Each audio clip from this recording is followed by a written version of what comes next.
আসসালামু আলাইকুম। মামুনুর রশিদ জিজ্ঞাসা করলেন যে আমরা কেন ধর্ম করব, আমরা কেন সৃষ্টিকর্তাকে স্মরণ করব।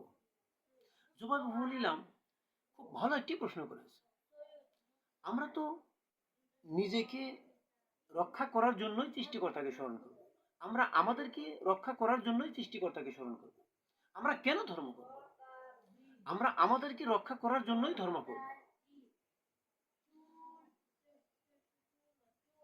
আমরা জানি হিন্দু বলে সৃষ্টিকর্তা একজন, খ্রিস্টানও বলে সৃষ্টিকর্তা একজন, বৌদ্ধও বলে সৃষ্টিকর্তা একজন, মুসলিমও বলে সৃষ্টিকর্তা একজন।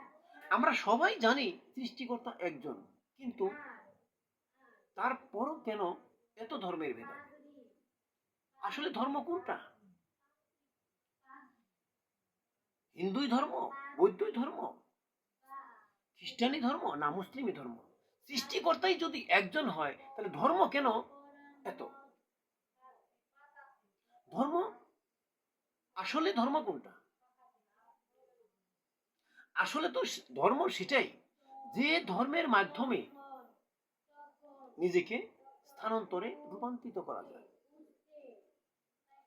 যে ধর্মের মাধ্যমে, যে সৃষ্টিকর্তাকে অনুসরণ করলে, যার মাধ্যমে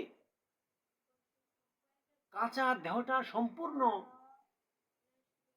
পাকা হয়ে আসে, যার গুণাগুণ এত, যে আল্লাহ পাকের গুণাগুণ এত অপরিসীম যার তুলনা হয় না, তার গুণ বাস্তবে পরিণত হয়ে আসে।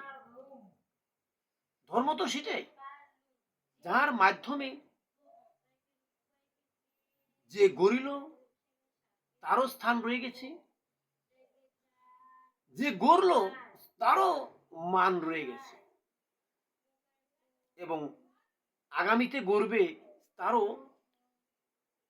পথচারী রয়ে আসছে।